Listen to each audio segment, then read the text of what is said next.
Okay, hi. So this is my attempt to go back to YouTube. So this is just gonna be like pretty casual vlogs and stuff. I don't have like a production team or anything. So yeah, probably gonna be a bit more in-depth as compared to the short form content that you see on TikTok or Instagram. So yeah, that's what you're gonna get from watching me here. Anyway, this is a long overdue video. This video is gonna be about the trail ultramarathon that I attempted last year.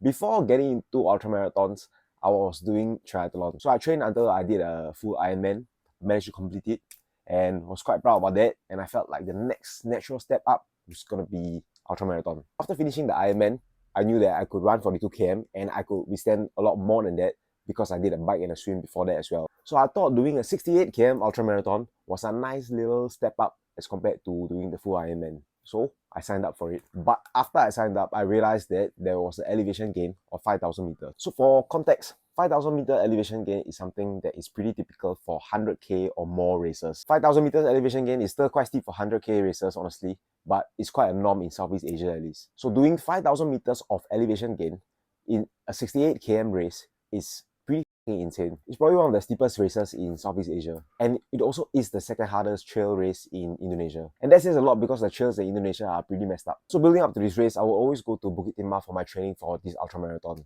Every ultramarathoner in Singapore goes to Bukit Timah to train because that's where you get some pretty good steep hills. So when we're there, we always talk to each other and stuff, and every time I tell them that the Mantra 116 is going to be the first race that I ever do as an ultrarunner, all of them just basically think I'm mad. If I knew about it before the race, I probably would have done something a bit more attainable. But either way, during the whole prep, I didn't really care too much about the factors that affected me and that could stop me, and I just really wanted to just do it no matter what. So being the content creator I am, I documented the whole thing from the start of the race to the end. And yeah, it was quite hard to document some of the stuff because there was like a lot of things going on and it was very overwhelming in general. But anyway, this is just going to be a scrappy little vlog for what happened. So yeah, enjoy.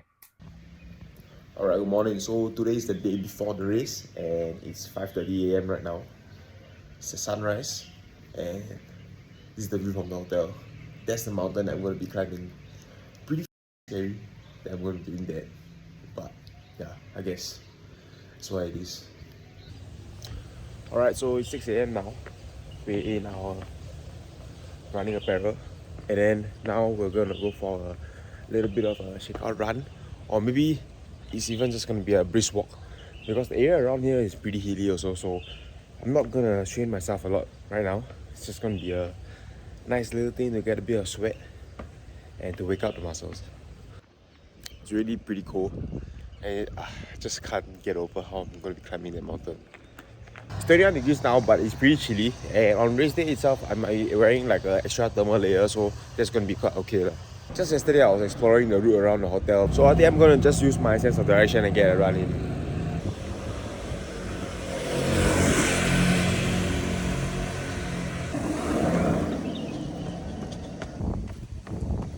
So halfway through my shakeout run, I met a fellow participant and also a race director.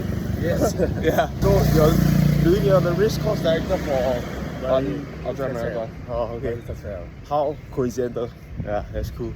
It will be held in August 3 and 4. 3rd and 4th of August. Yes. Yeah. Okay. Distance is 50 miles. 50 miles, 80k, 50k, 25 and 10. 15 miles, 50k, 25 and 10. Yeah. Okay. So provided my family allows it, maybe I can race again after this. Because we have a collaboration with Mantra. Ah, yeah. Okay. So that's cool. Alright, so I was running downhill quite a bit, then I realized that if I want to go back home, I need to do the same thing, but it's going to be uphill. So yeah, just made a U-turn, now power hiking back up. Okay, so I met Dendra again, and he just said that that mountain is not the mountain that I'm going to be climbing. So the mountain that I'm going to be climbing is somewhere there, right? Oh, it's behind the whole thing. Okay, so it's not that bad. Alright, so just washed up and now getting breakfast, and yeah, I just can't get over the whole view. It's just amazing. Alright, so I'm getting my electrolytes in, then after that we're gonna get some admin work done and then gonna go straight down to go and collect the race pack. So yeah, I'll see you there. Alright, so we're on the way to go collect the race pack. Okay. And then now, we're finding out where the real mountain is. So that is Arjuno. Welirang on the right side. Oh, we're wrong on the right side, the one over there. Ah, okay. Yeah, the name. And that's Arjuno on the left side. Ah, okay. It's a lot more scarier than the previous one. Yeah, almost 63,300. Yeah. 3,300, 3,100. Then, so we're now here at the race pack collection. And we're quite early. So we need to go and show our gear, the mandatory gear, and then We have just to get all the check stuff. the, the medical. And Ah. after you get the medical check. Hey, hello. Apa kabar? Harusnya kalau pas kemarin. Alright, so right now we just collected the race pack. We just had lunch also, and we planned out the race as for what we ideally want it to be. And by we, I mean me and Nas. He was joining me for one of the training run before the race. And yeah, we were probably the only Singaporeans that we know who are doing the race. So yeah, now we're gonna go for the race briefing. And then right after that, I'm gonna head home and get a good night of sleep. Good afternoon of sleep before waking up again later to do the run at 1 a.m.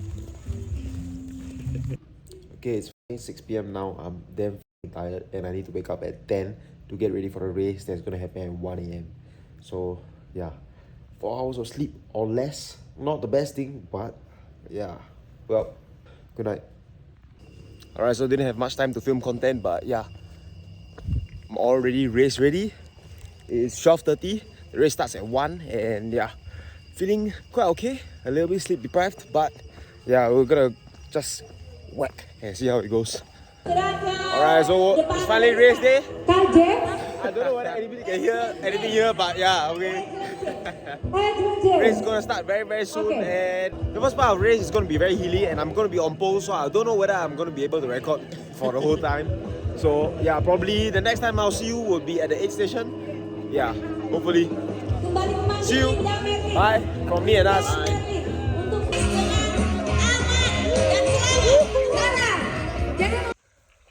Okay, so can't see shit, but we are like what 5 km? Yeah, 5 km in. So yeah, then honestly don't really know where we are lah, but the views are pretty sick. We can see the outline of the mountain. It's pretty insane. Yeah, this is the view that we're seeing now. And this, yeah, the city view from the top. Hello. So happy to see you, man. Yes, congratulations. Thank you. Brother. Semangat. 61. Scan the QR. Yes. Yeah. Okay, congratulations. Okay, can ready? Okay, thank you. Okay. Referee, please. Oti, Coca-Cola. Coca-Cola. Oh yeah. Ada teh hangat. Jalan. Makan. Teh panas. Mie ada. How many electrolytes do just one? I don't have much more. I only got, I think that's it. But after this, I don't have electrolytes. My plan is to go tailwind already. My tailwind got electrolytes. Yeah, so that's why. So my quota electrolyte gone already. Yeah. Okay, so right now we're at the first aid station. We are ahead of the cut-off time by 1.5 hours. Yeah. 1.5 hours. Yeah. So it's been both of us trotting along the whole time. And yeah, we're honestly quite surprised we made the cut-off. But yeah, happy I guess. Then yeah, refueling as much as we can before we head out. And also enjoying that sunrise. So now we're at Puncak, Welirang, the summit of Welirang. And the view is insane. Ayo Malaya bisa. Apa ya? Tremor ini sakit juga itu pamping belakang. Second aid station. Ampun. Ini tinggal di sini. Feel like shit. But now we're gonna summit Arjuno. Yeah. Here we are at the Arjuno summit. View is fucking amazing. In the middle of fucking clouds. And yeah. Damn.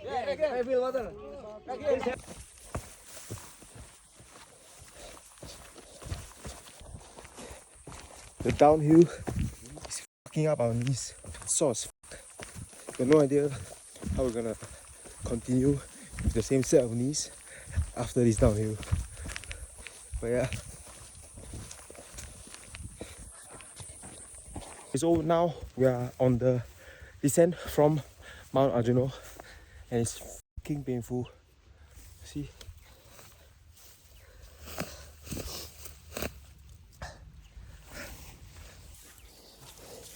These fucking leaves are causing a ton of pain. And I already fell like twice. I fell forward twice, but I fell back countless amount of times. Anyway, look at the view though. It's fucking painful. And it fucking sucks. I still gotta be grateful that we are fit enough to experience things like this. Okay, I feel fucking bad and we are fucking down on time and I might not even make it to the cutoff at the 40k mark. So I had to kind of like leave Nas there. He was having a lot of knee pains and stuff, so I don't think it was right to go and push him forward. But yeah, he also gave the green light to go first. So yeah, I still feel fucking bad, but if at least one of us tries to finish, that will be a bit more fulfilling than both of us not finishing. So yeah, man, gonna try my best still. I'm fucking alone now. Got no idea where everyone is. I think I'm like 2.5 km away from the next station. So yeah.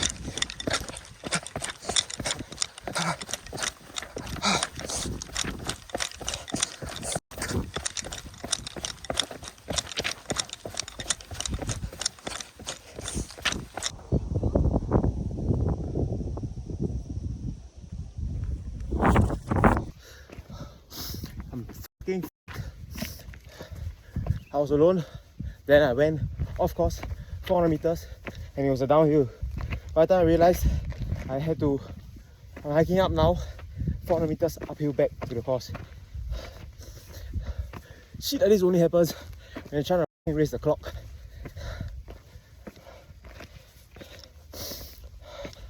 I don't care, I'm gonna beg the people at the checkpoint to let me continue and let me finish. So far after that I've got lost like 3 times.